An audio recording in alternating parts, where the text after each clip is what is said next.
Welcome to my channel. How to change Wi-Fi password on Spectrum router. Simple method. 1. Connect to your Spectrum Wi-Fi network. First, connect your computer or mobile device to the Spectrum router's Wi-Fi network.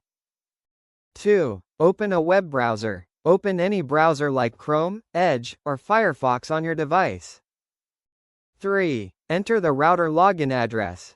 Type 192.168.1.1 or 192.168.0.1 in the address bar and press enter. 4. Log in to the router admin panel.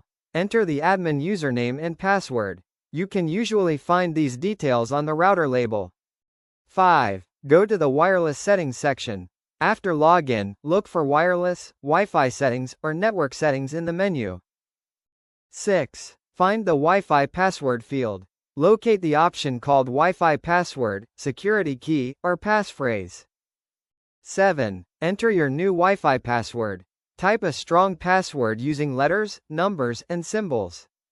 8. Save the changes. Click Save or Apply to update the new Wi-Fi password.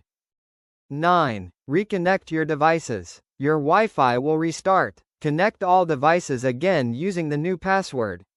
10. Test the new connection. Make sure the internet is working properly after reconnecting. Thank you for watching.